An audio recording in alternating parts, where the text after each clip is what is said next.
This is Platemark. My name is Ann Shafer, and I am your host. I'm an independent curator specializing in prints and printmaking. You've found me at Series 3 of Platemark, in which I'm interviewing intriguing and wonderful people who occupy various roles in the print ecosystem. Today's guest is Lothar Osterburg, who is, I think probably, and he'd probably agree, the world's preeminent practitioner of photogravure, which is a technique that basically marries photography and printmaking. So lots of questions for him about that, of course. You will have some, and I hope that I asked the right ones. You can let me know if I didn't. Okay, let's see. Housekeeping. Positionality. I identify as a cis het white woman, and I use the pronouns she, her. I record Platemark in Baltimore, Maryland, the land of the Piscataway Conoy people. Any images that Lothar and I talk about will be over on the show notes at platemarkpodcast.com. You know that. And you could hit the support and donate button over at platemarkpodcast.com and help me keep the lights on here. All right, buckle up and here we go.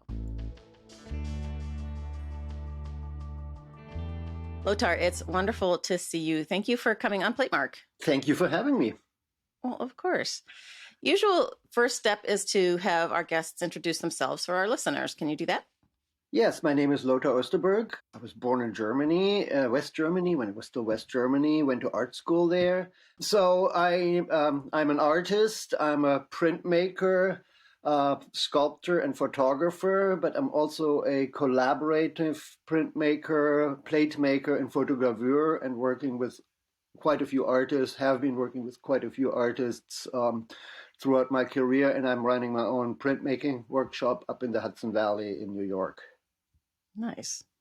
So I came to you because you are the guy for photogravure, so I'm excited to dig into that. But let's do your bio. So you came from Germany as a graduate student or an undergraduate well, student? They don't quite have, or it did not have that same system, the American system in Germany at that point. It was basically, you go to high school for 13 grades instead of 12. So you basically complete your general education, all the distribution requirements or whatever you would call them in various places here.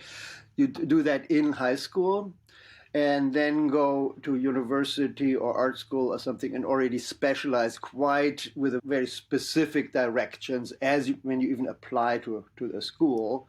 So even within art school, you apply to become an artist as a high school teacher, as a middle school teacher, or as a what they call free artist, meaning you have no job prospects.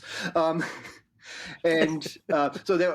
they're overlapping degrees, and we were together with the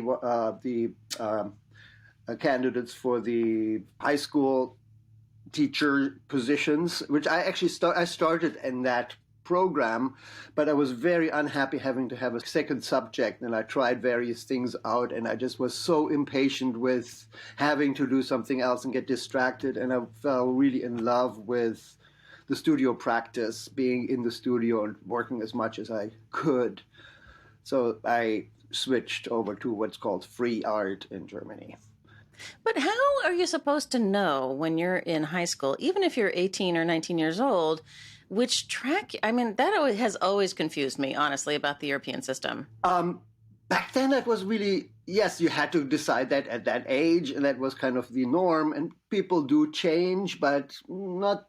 It's, you invest a lot of time in it. By the time you realize it's the wrong thing, and not everyone switches out. But I'm teaching now at a liberal arts college, Bard College in the Hudson Valley, actually not very close to where I'm living. And I really appreciate that system in the United States where you have 2 years in college to try out all kinds of things before you declare your major. And that's actually a really fantastic system. And I wish I had that chance back then to really try things out. I actually was on track to become a musician. My parents were both musicians, and I played piano, double bass, and was actually on track to apply to music academy as a double bass player. But my double bass teacher did the best favor to me. he took me aside and said, Lothar, you're slightly dyslexic. You're having a hard time reading music fast enough to play quickly. And B, you hate practicing. You don't practice enough at all. You have a great ear. You can play, and you can play by ear. You can listen and then imitate. But as soon as you don't know what you imitate, then you have no idea what to do. I recommend you to do something else. And that hurt as an 18-year-old. But it was like the best advice he could have ever given me. He also followed it up by describing the very hierarchical structure in an orchestra, how I would, as a last or the worst double bass player in an orchestra that desperately needed a double bass, I would be like the lowest person in the totem pole. And he knew already how many problems I had with authority. Oh. So, but yeah, so he actually became one of my first collectors of my work. Oh, so he funny. really supported what my hobby was already, like painting in oil and doing some drawings. It was cool as a teenager to do that. But I think I was pretty decent back then, and I've actually started. I have a show up right now at the Pamela Salisbury Gallery in Hudson, New York, which I'm calling The Long Way In, referring to the 40 years of my art career, or more, actually, more than 40 years art career, on my path to having my first major museum show, which will be at the Herzog Anton Ulrich Museum in Braunschweig, Germany, which is one of the oldest public museums in Europe, next to the British Museum. It was a private collection by this Duke Herzog Anton Ulrich, which became public in around 1750s. I'm very bad with exact dates, but it has a very large print collection, and mostly Baroque prints. They have the Piranesi prints. They have all the Goya prints and tons of Rembrandt and so on. I'm going to have a show, hopefully. Still have nothing in writing, but a show there at the end of 2025. Wrong century. It's 2025, so in another 2.5 years. My show in Hudson is sort of like the trajectory of how did I get here, like the 40 years from the dream of becoming an artist, applying to art school. And now I forgot the point I was trying to make, but... But Braunschweig is your hometown, right? Braunschweig is my hometown, so it's basically my homecoming after having been away for 37 years or so now. It's 35, 6, 80. Sorry, I can't do the math. Yeah, it's like a long time. I'll try and do some math for you. I'm not good at it either. That's why we became artists. Can't read, can't write, can't do math. We have to do something. But though the show in Hudson, which for listeners, I don't know when the show closes, you're about to tell me, but know that probably this episode will air after the closing of the show, I'm guessing. The show is running to June 18th. Okay. So included in the show in Hudson is all works on paper, or are there sculptures? Oh, yeah. In my own work, I have for the last 20 or more years, actually, let me back up. Okay. In art school, I was never interested in photography because I always felt photography was just surface. It was just like a gelatin paper with some ephemeral image on it. But I loved the tactility of drawing and painting. And in my second year at art school, we had foundations year. In the second year, we could specialize. And I had seen some of the art students making prints, and I was fascinated by the tactility and the blackness of a drawing. I love drawing, and the blackness in a lithograph or an etching was just so much stronger and more subtle and nuanced and beautiful than I could get in charcoal or pencil. So I signed up for printmaking classes, and I became a pretty decent lithographer and just started living in the print shop there. Coincidentally, the technicians at that art school were really interested in photogravure, or heliogravure, as you would say in German, which maybe this is a good point to actually say what we're talking about. Well, I'm glad you mentioned heliogravure. So yes, go ahead. And if they're just the same term, I'm Oh, happy to know it. oh my God! Yeah, you're starting a point here. The terminology is a bit tricky, especially in translation, and there are a lot of museums in this country who are not quite getting that straight. And there's a few pet peeves I have here. Oh, oh, excellent. Let's put the record out there. Well, first of all, yeah, heliogravure is photogravure in English, but photogravure in French, and I did butcher that pronunciation. It's okay. It means actually not just photo etching, but any kind of other photographic printing process, including business cards. Oh. And so when something comes from France, I think the MoMA does that. It becomes a Mm-hmm. photogravure here too, but if it comes from Germany, it's kind of, they don't know what to do with it. Um, um, the one is like the translations, which a lot of people just don't know exactly what photogravure is and what the difference between photogravure and photo etching or photolithography is. And I'm about to explain. The other thing Excellent. is I really would like to encourage anyone who has anything to do with printing in art, in museums, in galleries and stuff to maybe take a little workshop, even like this, just to learn a little bit about not just sort of the theoretical background as read in a book, but also at least observe it, how it's done, to have an idea of, oh my God, that's what I'm selling. I've or showing and curating, and oh yeah, now I understand the difference. So Yep. photogravure, and that's I learned photogravure in, I'm jumping here, sorry. It's okay. I was lucky enough to get a job at Crown Point Press in San Francisco in 1989. Nice. And this was shortly before the earthquake. So I was there during the big move. We moved into that big Hawthorne Street building. Were you there with Pam and Renee? Exactly. They were my colleagues. Both Pam and I became independent at the same time and started our own shops. When we renovated, we were working on a project with Christian Boltanski, which had been sourced out to someone else. And that did not really work well because it was done so remotely. That person was very busy, never talked to the artist, and the plates that came back were too contrasty, and the artist all rejected them all. Oh, It was a gosh. pretty bad disaster, I think, for the press because they paid a good bit of money for them. And then the earthquake happened. The project was put on hold. The earthquake happened. And after the earthquake, we had this building which was oversized for what we actually really needed. But it gave us all these opportunities, and money was good at that time still. It was just before the art market crash of the early 90s.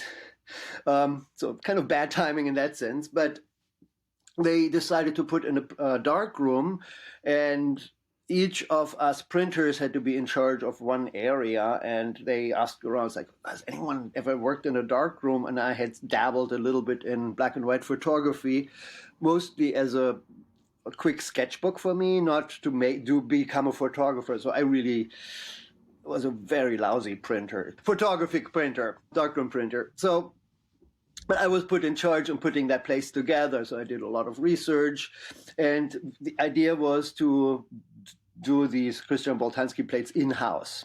So photogravure is rarely used even at that time and still today.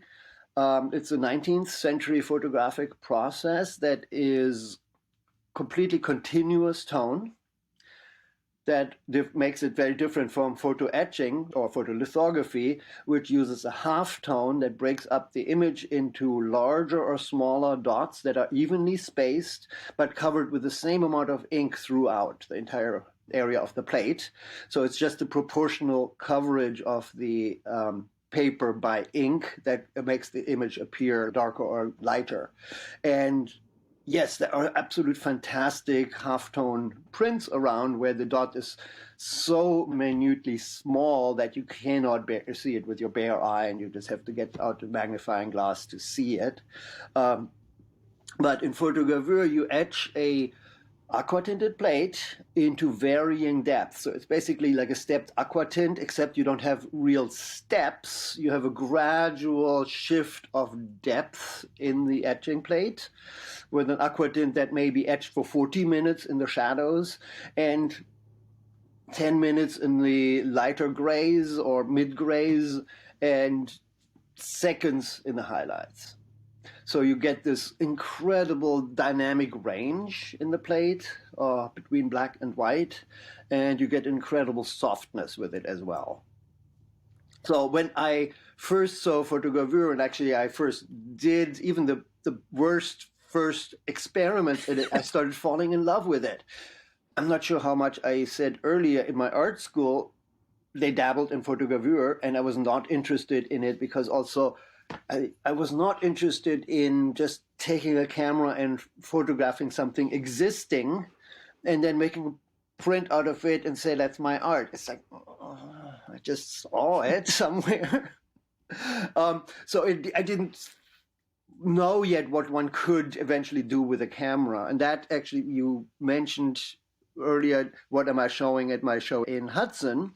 Long way around, not just a long way in, the long way to explain something.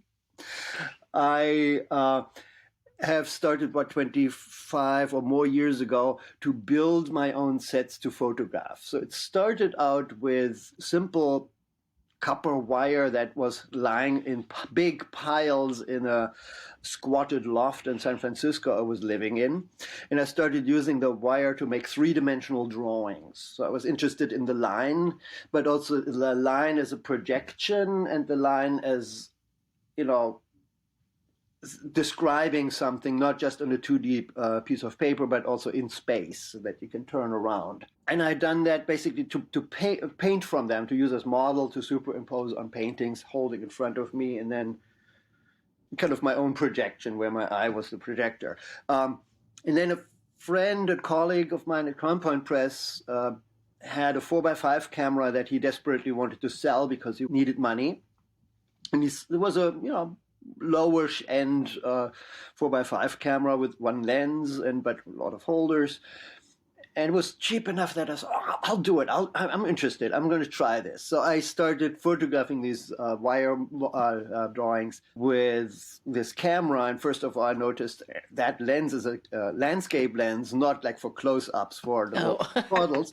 So I took a magnifying glass on one of those gooseneck things and put it in front of the lens, and that's where I started loving photography, because that was distortion happening, that was like going in and out of focus, then I could light it and the shadow took on its own life.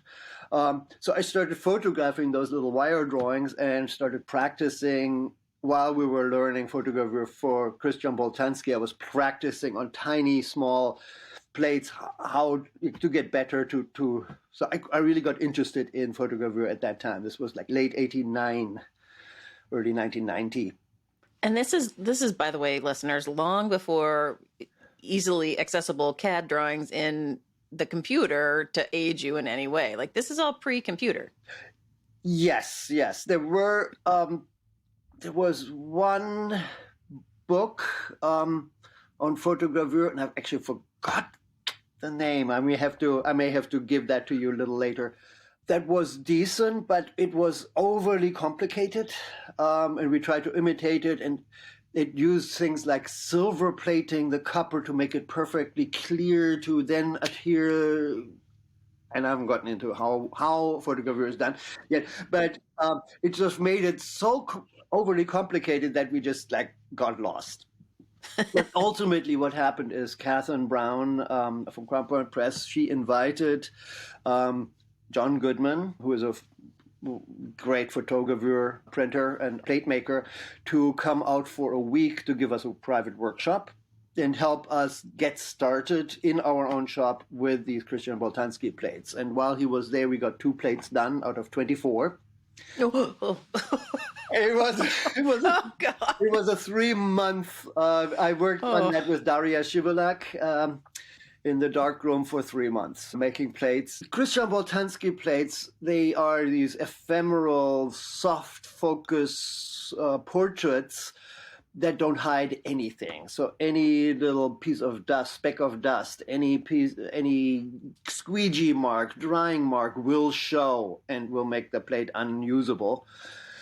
So thanks to Catherine, who financed this thing, I learned photogravure by making, basically, we made an average of 3 attempts per good plate on that one. Wow. It was quite a waste, not waste, but like quite a learning curve. It was like probably the hardest project to learn it on. But I learned a lot. We learned a lot during that time.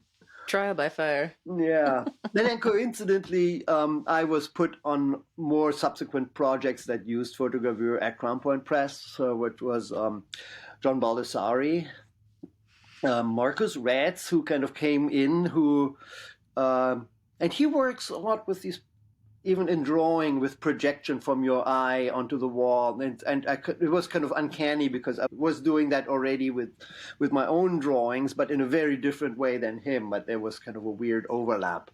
He came to the press and said, I've done a lot of printmaking. What do you do what I've never done? And photogravure came up, and I thought, oh my God, I'm not that good to kind of on the fly do photogravure.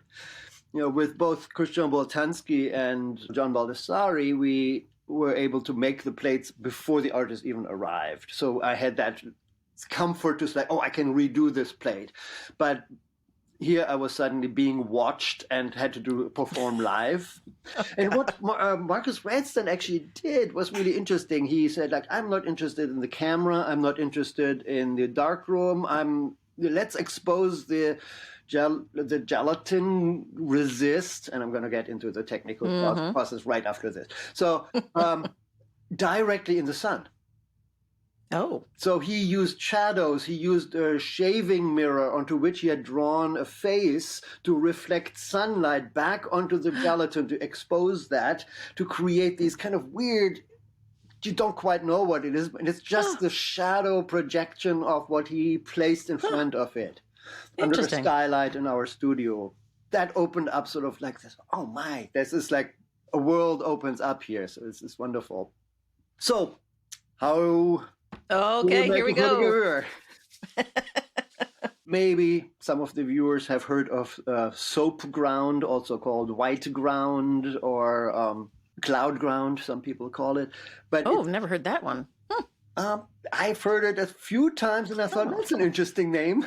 Okay. But which is a ground that breaks down by absorbing water or softening over time because it has soap in it, and soap dissolves in the water of the acid and then softens, and then the acid has a delayed it's delayed getting to the plate to etch at a delayed rate. So we did some beautiful Pat Steer prints at Crown Point Press using that soap ground with the waterfalls. And it kind of gets this kind of soft, it's not spit bite, but it's the reverse of spit bite. So the soap, well, the soap is the resist. You put the entire plate in the acid, so everything which is not covered gets black. And wherever you have some soap, even like the minutest amount, remains lighter because the acid doesn't get into it. So photogravure, and it's sorry, may I interrupt? So the soap ground is generally painted onto the plate with brushes? Yes. Okay. But I wanted to make a reference to a traditional printmaking process, which photogravure kind of uses the principle of. Okay. So in photogravure, the acid resist is gelatin. And the gelatin now comes on with a backing paper coated with gelatin that's pigmented with iron oxide, and it's not sensitive to light. You sensitize it with potassium dichromat. Oh. Potassium dichromat hardens an organic substance under the influence of ultraviolet light. It's also used in gum bichromat printing or silkscreen emulsion. Ah, okay. So that's hardens the emulsion to light, and then when you wash it out, the emulsion comes off. The pigmentation of the gelatin in photogravure, of that photogravure gelatin tissue paper, we call it, keeps the light from hardening the gelatin evenly throughout, because gelatin normally is clear, evenly throughout the layer. So it hardens the gelatin from the top down in accordance with the amount of light it receives. So where it's very light, it hardens the gelatin pretty deep into the depth. Where the film is very dark, it hardens the gelatin very little. So you have a gradual layer of thicker or thinner hardened gelatin within your gelatin layer. You then transfer that gelatin face down onto the copper plate so that your photographic relief is now touching the copper. You kind of wet the gelatin becomes sticky, you squeegee it on, dry it a little bit, and then develop it in just hot water. And the hot water melts the unhardened gelatin, just like you would make Jell-O. And what remains is the photographic relief on the copper plate. In a gelatin layer. In a gelatin layer on the copper plate. And that's just the resist. Then you need to have an aqua tint on there. That's just the beginning. Right, that's the beginning, yes. So you need your good aqua tint on there. And the first 10 or 15 years I did photogravure, I did rosin aqua tint on top of that gelatin, just regular aqua tint in any print shop. I now use a photographic screen that exposes the same exact pattern as the rosin would drop on the plate, very fine little dots photographically into the same gelatin. So it's already built in, that aqua tint. Wait a minute. Hold on. So, wait, you got a sorry. When you shake the rosin onto a plate, it's, even if it's very fine, it can't be regular. Right. So your screen, though, is regular. No, I actually get this amazing screen. There's few people who make them, but this is a screen from Peter Ragnarsson in Sweden, who exposes a high lith film, like a high contrast film, to a ground piece of physical glass that the contact exposes, and that glass refracts the light very much in the pattern of the irregularness of an aqua tint. So I get an aqua tint with his screens. I get an aqua tint that really looks like an analog physical rosin aqua tint. Oh my God! Now, so is that screen reusable, yes, or is it a one shot? It's reusable as long as I don't spill anything, scratch it. Yes, they're fragile, so I have to really take them, handle them with care. But yeah, they're reusable. But it makes it more predictable than it used to be when I first started. So an over-melted aqua tint on a photogravure plate really looks horrible. Wait, I'm still confused, because if you drop rosin on a plate and it forms a way for the acid to swim around. Well, go ahead. So the function of can the viewers see me? Yes. Will they see me? So yes.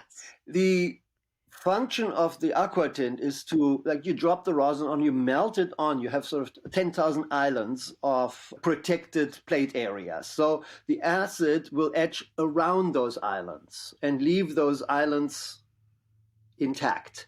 Then depending on how deep you etch it, you have these little columns like Bryce Canyon. When you wipe it, you wipe from surface to surface to surface to surface and leave the ink in between. And depending how deep it's etched, you have more, it's darker or lighter. So you need these land areas. So if these were physically rosin particles that had been melted on there, or hardened columns of gelatin that was sitting on them, doesn't really matter in the end. So as long as those little columns don't etch and you have these land areas. If you don't have the land areas and you just etch the plate down, right, then you have a plate that is, well, intaglio means anything below the surface prints. You have a surface that's just at a lower spot than it used to be, and you still wipe all the ink off and nothing happens. I've Okay. had students who forgot their aquatint, etched their photogravure plate, and it looked beautiful in the progression as it etched, but then they wiped it and only the fence showed, because the fence were dark lines in a plane and kind of acted like a hard ground etching. And the rest was just shallow grooves of beautiful settled tones that everything wiped out. So you need the Okay. aquatint to hold the ink and kind of have Right. So I guess my confusion is the difference between droplets and acid doing their thing and a physical solid screen of. Well, the screen only exposes land areas, just like the physical rosin melts on the plate and creates land areas. All right. The acid still etches around those land areas in either case. Okay. All right. Well, now, the photogravure only works on copper with ferric chloride. Oh, interesting. The reason is ferric chloride is not really an acid. It's a corrosive salt that is in solution with water. And gelatin has this wonderful property of being able to absorb up to 100 times its volume in water.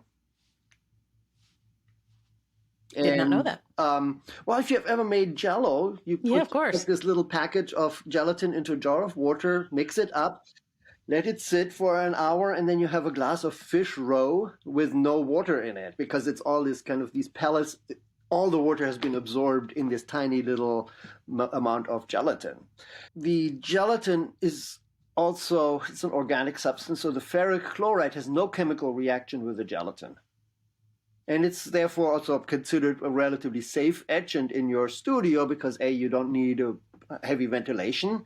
And if you get it on your hand, after 10 minutes, you may have a rash, but you can wash it off and you're usually fine. When you get ferric chloride on it, it burns if you have a little cut, and if you get it in your eye or your mouth, it really stings. So don't do it. So be careful, nevertheless. But it's a relatively safe etchant.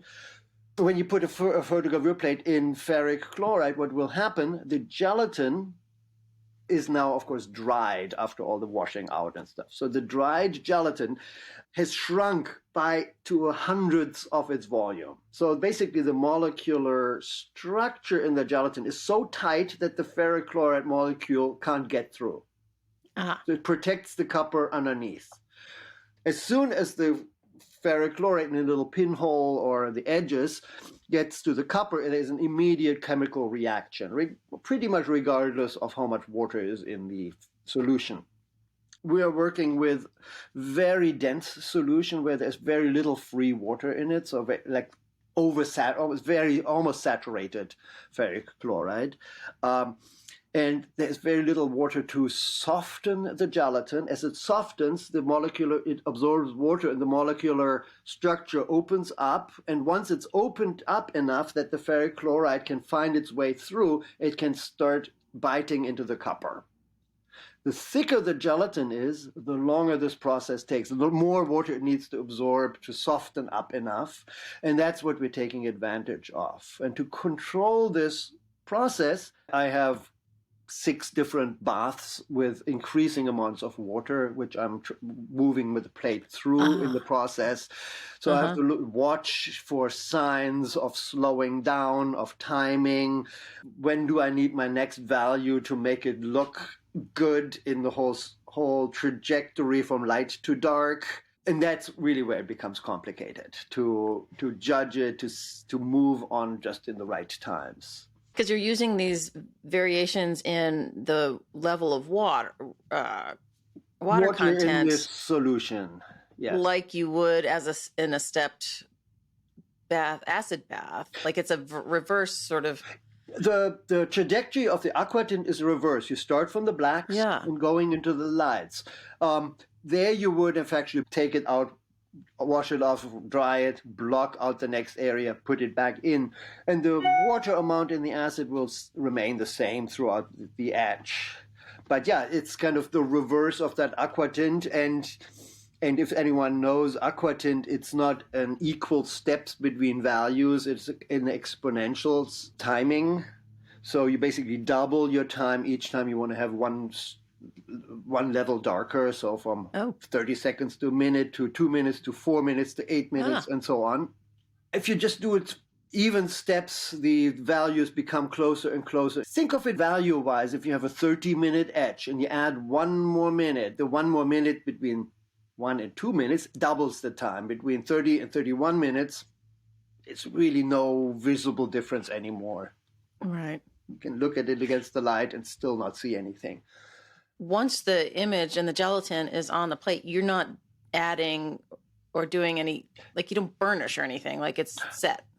Well, yes. I mean, the photographic image, yes and no. Theoretically. The photographic image is basically you have one shot at it. There's no way to interrupt it or take it out and say, oh, this area is done, let me block it out. That won't. No dodging or anything. You have to do all that before. I do a little bit of dodging sometimes by mixing water with a little ferric chloride and then a brush and say like, okay, this area really, it gets dangerous. It could really backfire with too much water and then you ruin the plate altogether. If something goes screwy, can you clear the plate and reuse the plate, or is it done? It's done. I mean, okay. I have a former student who invested in a palm sander and then ground the whole plate down and started repolishing it and then reusing them. A lot of work to reuse a plate. I usually just recycle the plates. Or I actually frequently in my own work use the backs so they have scratches on them and stuff and just embrace that.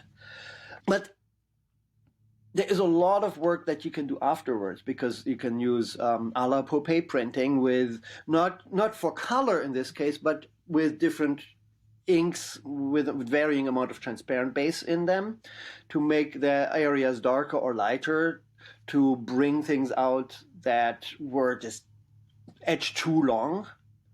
So you can really adjust the plate that way. But you're not adding ink in a way that would be called monoprint inking. So you're not adding like a tree in ink. You're just heightening the dark. Yeah, I just say like, oh, yeah, if this is your photogravure and this face was blown out because I didn't etch it long enough, I would say I'm going to get a very dense ink to ink my face and then a regular ink for everything around it. Tarleton it also, the edges blend, and then becomes actually a bit like dodging and burning in photography. Okay. So that the denser ink will kind of hold more ink and show more what's there, and frequently I can get the plates to work, and I have to do that for every print. Right. I mean, then there are also to avoid it. some plate modifications that I can do with sandpaper, like lightening things up, but also faking things in. You know, every good printmaker is a good cheater or faker or curator. Problem solver. And if it's done skillfully, no one will know. And, you know, even if you look, I have looked at a lot of old photogravures from the early days. And if you look at it closely, you can see all kinds of plate work in those prints. And from the distance, they look perfectly photographic. And then you look, it's like, oh my God, this whole thing is burnished in because the cameras couldn't do it. Or the whole sky is spit in because the films were orthochromatic and not panchromatic, meaning that they would not read they would overexpose the ultraviolet light, so there is nothing in the sky, but yet they have beautiful clouds there, all either painted in on the negative or spit bit onto the plate. So, you know, as a photogravurist, I also think, you know, I'm part of a long tradition. So I'm embracing that tradition as well. And so I can take a very fine piece of sandpaper, take a ball burnisher and sort of draw in on kind of slightly adding things, like a thumbprint that was on the gelatin, it didn't etch and was created like a light crescent that was like a glare or flare looked like. So I've gotten rid of those just by careful plate work that you never could see them again. So it takes time, but it's possible. Does the plate wear down like a traditional aquatint does? Yes. Yes. So I do have a steel facing tank. And Wait, you can steel face gelatin? no. Oh, maybe I wasn't quite done. Oh, wait, we weren't done. The gelatin is really the acid resist. The Oh, gelatin right, is and then the that's acid gone. resist. So once the plate is completely etched, once you reach the highlights, you wash off the plate, you wash off the acid, the ferrochloride, I mean. You wash out with that, the gelatin swells up and becomes really weak, and you can just wipe the gelatin right off the surface, and it's done. It's done its job, and you just have an aqua tinted copper plate. Okay. And that, yes, of course, you can then burnish that step. And what I also like in my own work, and very few artists I've worked with have done that. Some have, but very few, is take this photographic copper plate and rework that with regular etching techniques, like even just hard gone right over it. So there is like incongruity of process. It's not all uniformly photographic, but you really see, oh, this is being drawn on. But then in this process, unlike drawing over a photograph, you have the ink as the great unifier. So the drawn on or the spit bit part or the burnished out part is part of the same part as the photograph, the same ink, the same kind of language, except it's a different mark making language. Right, which makes complete sense. Like in a regular etching, you'll find burnished spots and aqua tinted parts and spit bite and whatever, and it's still a contiguous design. Right, and just because photogravure is traditionally mostly used by photographers to reproduce photographs, doesn't mean we shouldn't do that. And it's been done. It's been done a fair amount, but not really, just not as much as I would expect and as I would hope. I love that. I'm not doing it enough myself. So I have plans and I'm keeping plates and I say, I want to do this, do that. And then I'm getting sidetracked and do the next thing. Sure. So just to get back to my show in Hudson, I'm really kind of like jumping around here in zigzags. I've come a long way from my wire drawings that I photographed way back when. And my constructions and photographic scenes have become much more complex. And the show in Hudson, I'm kind of rebuilding from memory. So they are falsified, they are changed because my memory is no longer the pure memory from the original source, but also been influenced by other outside sources. I'm trying to remember my first artist studio that I had right after high school when I did my civil service in Germany, which was a cheap, unheated attic, very small, but like it was heaven because I had my own studio and I could make a mess. But that has sort of merged a bit with the messy, tiny studio of Francis Bacon, which I saw at the City Museum in Dublin. And I was just blown away by the tiny size of it and the amount of work he did in there. I didn't know they had. Is that like a permanent setup that you can go see? They moved it from London to his hometown in Dublin and put it in the City Museum. And I visited and I learned that it was there. And I thought, oh my God, I need to see that. And it was amazing. That's cool. You probably have seen photos of it because it's quite famous as like the mad artist studio and how small and cluttered it was. So I kind of built that, and I built things still in small scale to fit in a lunchbox. One of those lunch boxes which has a space for a thermos can in the lid. So it was tall, so it had that attic space. So it's like this tiny thing. So I built that. I made my own paint tubes out of tin foil and with a Gampi label and then a little acrylic watercolor label for just dab for the color. Made my own palette knife. So, we call that palette, not knife. The palette, just the palette without the knife. Got it. So it all in very small scale, and put a lens in one end of the lunchbox so you can look into this lunchbox. So lunchbox is in the show. The photogravure which I made off that scene is in the show. And you can discover in the show both parts. So you can see like, cool. And it was actually very uncanny because some of the viewers at the opening came up to me. It's like, how did you build these? And they thought I had found or photographed some artist studio somewhere and then recreated it as a model, rather than the other way around, that I built this from memory and kind of on my whim, like how I wanted it to look like, and then made a photogravure from that. Moving in and out of reality, especially using a photographic process, is what I'm really interested in. So to not fool the viewer, but draw them in and then question what they're actually looking at and saying, well, but it's a photograph, but it's not real, but there's also some drawn element to it. And so that they're moving in and out of this sense of safety and security and knowledge. I think the conceptual rigor of the whole thing works. I mean, it wouldn't be as solid if it was an actual artist studio that you had reproduced in sculptural form. Yeah. Right. No, I agree with you. And also just photographing someone's fantastic artist studio, like if I had taken a photograph of Francis Bacon's studio and made a photogravure of it, it would have been just a photogravure of Francis Bacon's artist studio. So what I was not interested in photography in art school, I kind of solved in that way, kind of creating my own scenes. And I've done things much larger than that. The biggest was the Tower of Babel. Yes. And how tall is it now?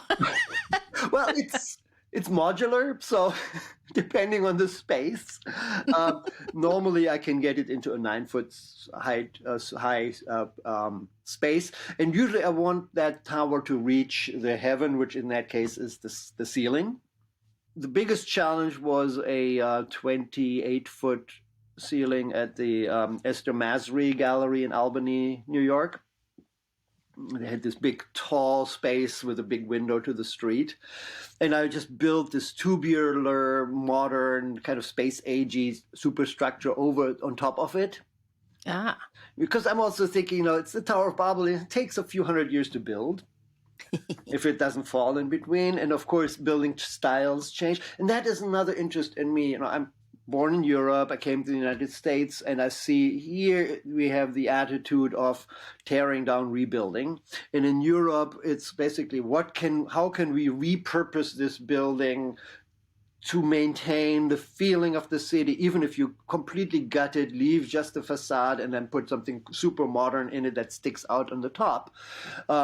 So I was thinking more like, why destroy? Why not sort of add and kind of make this hybrid of all those things? So that's how I approached that Tower of Babel. Was Braunschweig bombed in the war? Heavily, yes. Heavily. Yeah, so because those like the rebuilt, is it Leipzig? It's just these modern. I mean, they're not that modern now, really. Yeah, they're 50s. Yeah, right. Yeah, not very pretty. Yeah. I mean, some of the historical center, they actually took whole facades of buildings to store elsewhere so they wouldn't get destroyed, and then put them back over newer structures or rebuilt structures after the war. Is that right? Then they built a lot of sort of fake things, so it becomes Disney-ish, where they, 50 years later, they build a medieval wood frame building there, and they say, okay, this is sitting in a 1950s plaza. It's like, that doesn't look good, or It doesn't feel right. Yeah, weird to look at that. The Tower of Babel is it paper mache over a structure that's books that you've torn up, or it's what's actually either cardstock or wood as a structure, and covered with flat book pages from books that most of which I've found in the streets of Brooklyn with varying languages. Yeah. So that actually became the idea behind this. I'd worked with book as texture on models before, and then I thought, but in Brooklyn we have so many different languages. It's sort of the anti-Tower of Babel, or kind of the utopian idea of the biblical story of Babel, where men were punished by diversifying the languages and they couldn't communicate anymore. And now I look at it and say, well, but if we all spoke the same language, it would be kind of like the worst of Germany, where everyone speaks the language and everyone thinks the same thought and everyone is afraid of the other, as we have in the United States as well, and everywhere in the world, by the way. But in fact, it was a gift of diversity. Yes. Of languages, of thinking, of literature, and all, and food, and everything that comes together. And that's one of the reasons why New York or other bigger cities where a lot of people from various cultures come together become such vibrant cultural hubs. Because there's this interaction and this, it's not like the harmonious idea of the United States as the melting pot and everyone has the same, unfortunately, same chances. There's still a lot of other problems, but I'm sort of trying to look at the bright side of this coming together. Right. Okay, so back to Hudson. We are really like flinging all over the place here today. Hey, this is how conversations go over the dinner table, right? They're all over the place. That's true. Right? So, we're humans. So in addition to having the lunchbox model and its counterpart on the wall, what else is in the show? Yeah, I have about 7 models. So the idea is really the museum show. So I wanted to have a cabinet of curiosities in it. Ah. And the original idea of a museum, of a collection of weird things that you want to show off. So, and I built one loosely based on a Wormsensian. There's a engraving of an old cabinet of curiosities that I got inspired by, and then I rebuilt them sort of from memory, kind of based on that, and certain aspects are becoming accurate and others becoming, I don't remember that clearly, and then I have to reinvent. So that's basically how I work, so that I'm not replicating something that looks exactly like that. But, if let's say if I wanted to do a Vermeer like room, I would have actually quite clear ideas about the window, some idea about the tiled floor, and maybe a map on the background, and then the rest becomes more nebulous. What kind of style table was there? I create it, but then I have to recreate it, and then it doesn't almost matter what kind of style table. If it's a modern one, you still believe it.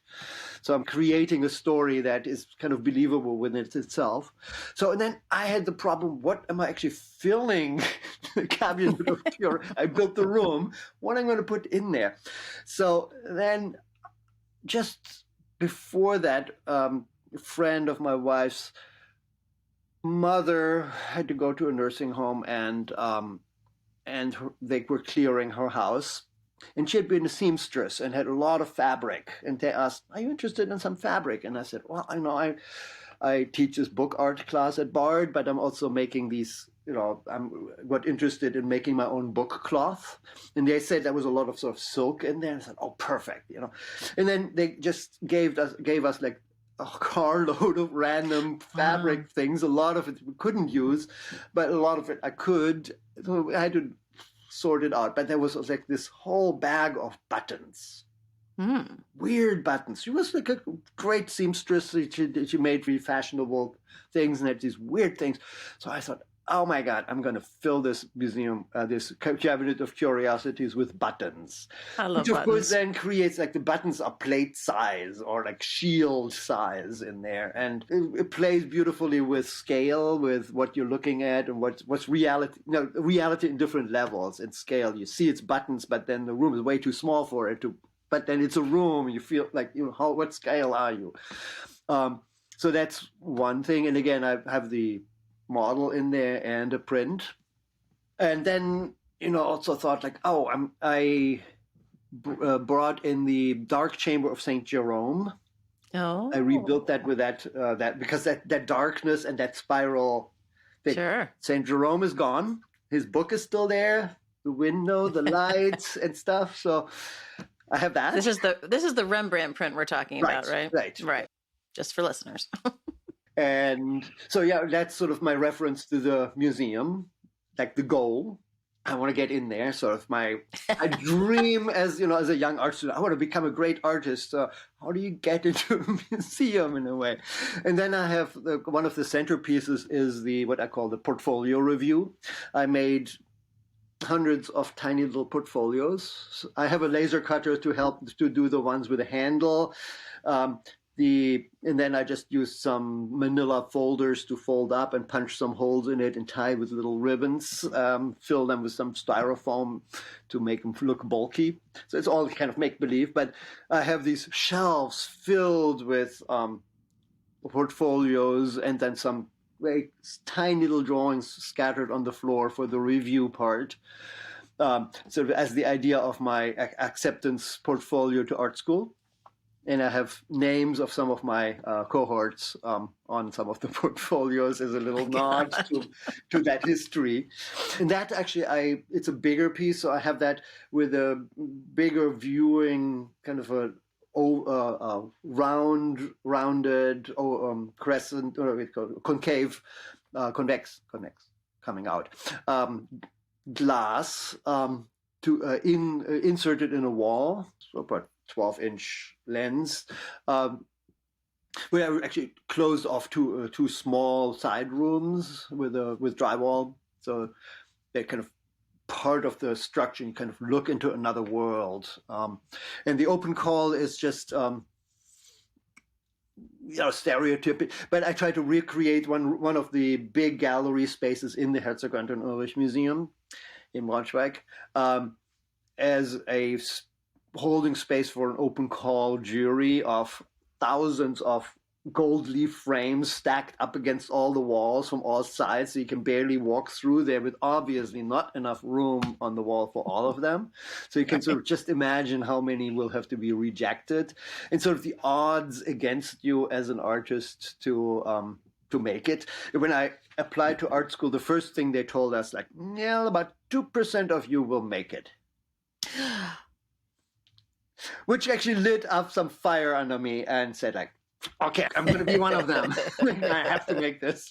But yeah, that was kind of both discouraging but also kind of realistic, I would say. A lot of or let's say relatively few of my cohorts from back then are still like really active as artists. There are some, but a lot of them have also shifted careers into some neighboring things. And well, as you know, a lot of printmakers, I could have easily just become a printmaker and just done my print shop, done collaborative work. It's very fulfilling for me. I love problem solving. I love working. But maintaining to be an artist throughout all that time has been really challenging. It kind of one of the reasons why I never could have kids, because I couldn't have done all of that at the same time, so I had to sacrifice something. But I'm happy I kind of try to pursue that, and I think that fire is still in me from way back then when they told us only 2%. Right. I have two thoughts for you. Yes. Can I interject? Yeah. One had to do with the Cabinet of Wonders, the buttons. Mm-hmm. The Cabinet of Wonders is fraught in the museum world, as you know, because it identifies the other cultures as right. So to my mind, using the functional buttons that can come from all over the world puts that part aside mostly, and it becomes kind of this twist on it that I like. And then also the jury room and the portfolios, it's a little bit of an institutional critique, which I always appreciate. Right. Yeah. But yeah, even though I'm German, and maybe that's why I had to leave, I do have a sense of humor. Germans are without humor, is what you're saying? Well, they have the reputation, and they definitely have a bit, especially in the arts. They have, it's very. My wife has a word for my serious look. Don't make German face. That's funny. That's also sort of certain self-reflection or sort of self-humor built in there with it, like the hopes and desperation, but also, Yeah, and I mean, it's really ubiquitous and still there. I mean, with all the number of art schools there are, with all the super nice critiques we give our students, being afraid to tell them the full truth because we may not want to hurt them enough, and building up hopes that could never be realized in the real world. I mean, it's problematic, and that's kind of part of what goes into these pieces. That is like, okay, but your odds, you're maybe good in this very small group of cohorts, but then when you get out to the world, you are really like down here. Mm-hmm. You'll never make it up to the top, or you would have to really rethink your approach. And to light that fire early on, that my double bass teacher told me, yes, you're going to be, scraping in. Yeah, you get a lot of praise from other people. You're playing well in the orchestra. Yeah, but you'll never make it to the top. You're never going to be the section leader in a larger orchestra. You're going to be somewhere in a small town. Or the idea of them telling us only 2% of you will make it actually really helped me much more than discouraged me in the long time. It discouraged some of my cohorts. They kind of said, maybe I should do something else, which may have then also helped them in the long run to do something more satisfying for them in their lives, to kind of have their priorities, find their priorities. Right.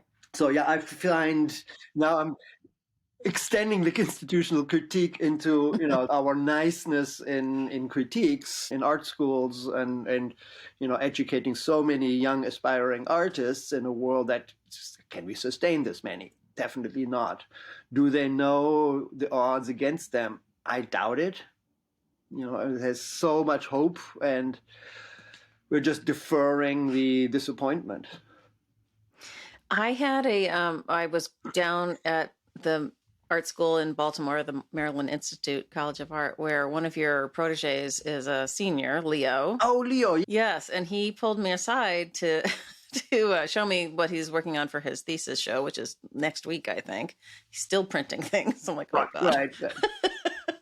But he, last fall, I had been a visiting critiquer there, and I had said something to him, which I didn't realize I said, but which he now credits me for changing how he approached his work and supposedly making it much better, which I was very gratified to hear. Although when he said, you said something to me, I was like, oh God, what did I say?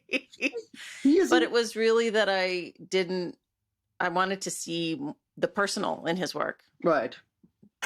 And it was just that one thing. And it shifted how he was thinking about it. I mean, it took him a while. First he was mad at me. And then, and then he...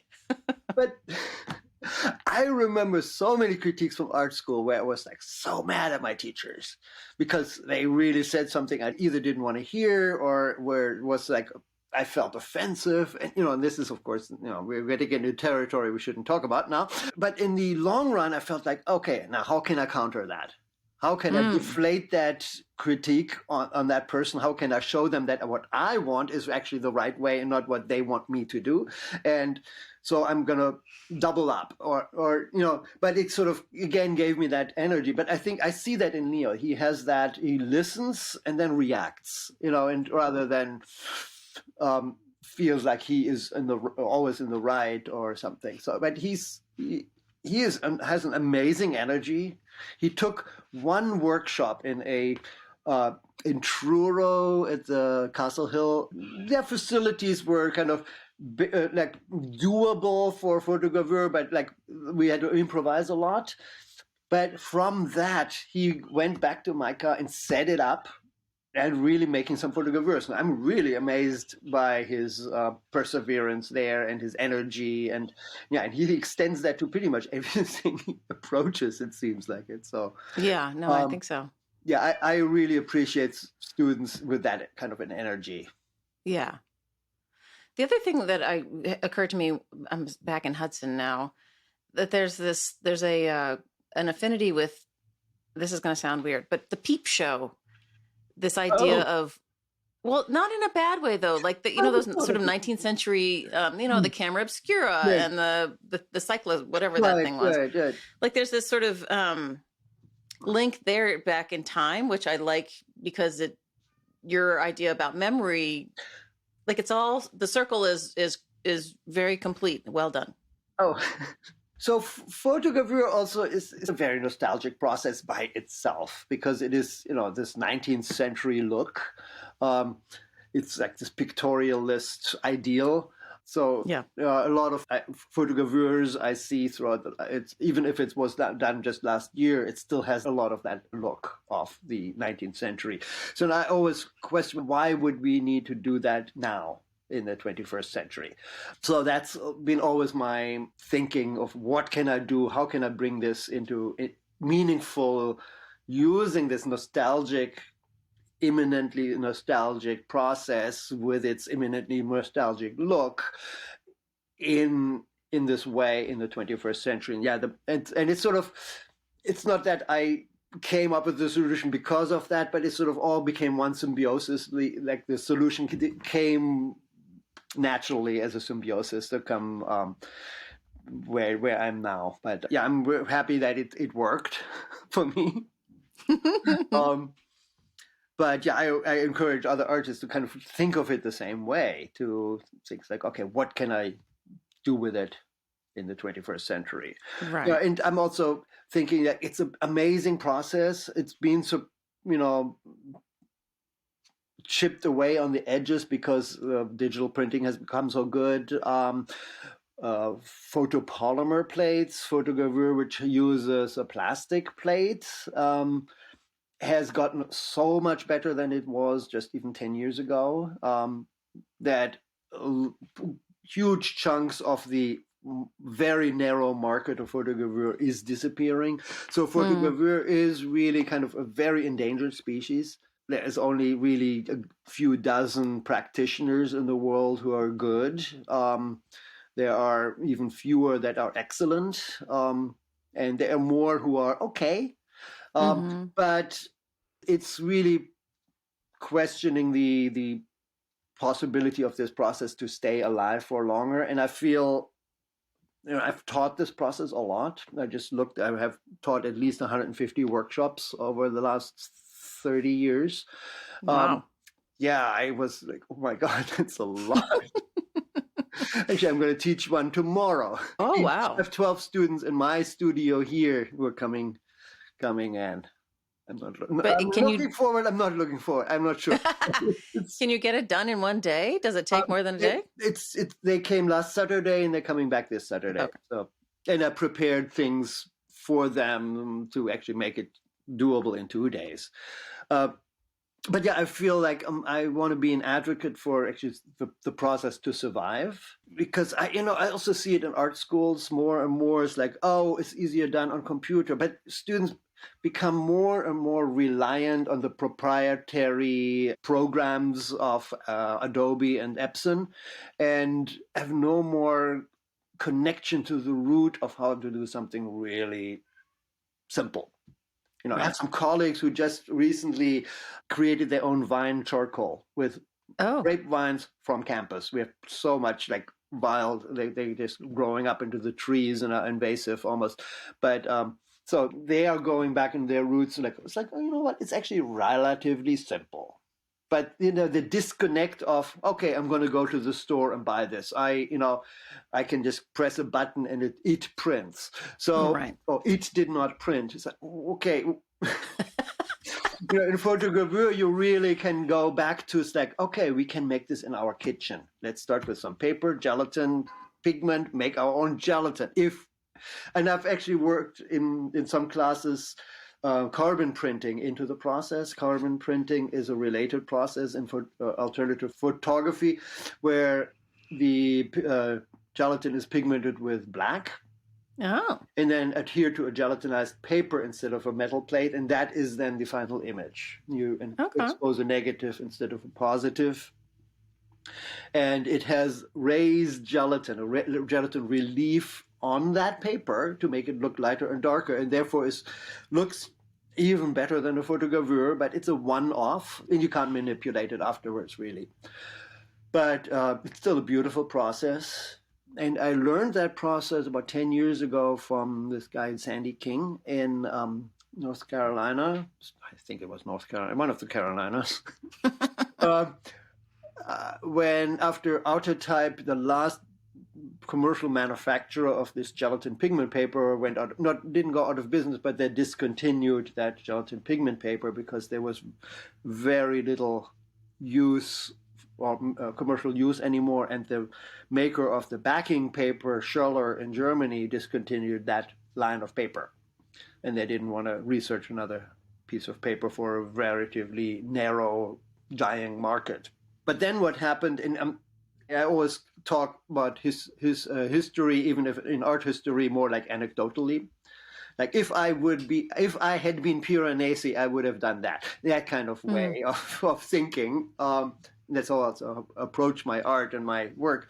But there were still a lot of printing plants in India and Brazil, especially where labor is still pretty cheap.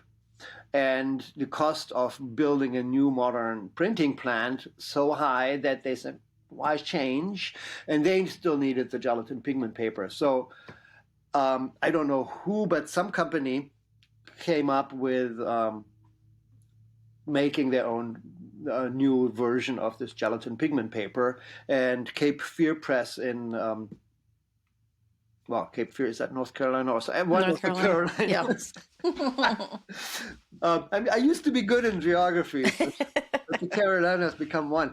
She really started making sure those materials are all still available. So she sells that, she makes plates, she makes her own work, she collaborates and so on.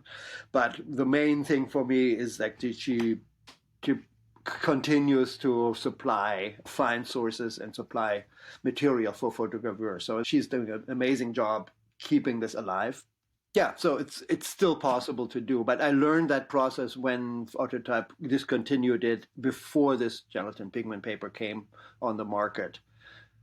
But that is really photography in your kitchen, basically. Can you quickly say that again that heliogravure is the same thing as photogravure? Yes. Yeah, so heliogravure is the German name for photogravure, and it's the same process. Thank you, because I have always wondered what it was. It was so unclear to me. Even in French, like if you want to use the English, what we understand as photogravure in English is heliogravure in French or heliogravure in German. Okay, great. That's helpful for all those catalogers out there. Hear ye, hear ye. Lothar, it's been wonderful talking to you. I so appreciate you coming on Platemark. It's really been fun. Great. Thank you for having me. Of course, of course. Thank you. It was a pleasure talking to you. Hey, everybody. Thank you so much for joining me for this episode of Platemark with Lothar Osterburg. He's an amazing artist and equally fine professor of said technique, photogravure. So if you're curious, reach out to him and see if you can get into one of his workshops. Any images that we talk about, as I said at the top, are over on the show notes at platemarkpodcast.com. And also over there is where you can hit the support and donate button and help me keep the lights on. A special thank you to Michael Diamond for the use of his original music, and one to Dan Fury of Extension Audio for being my fantastic sound mixer. I so appreciate the help. Okay, I think that's it. We'll see you next time.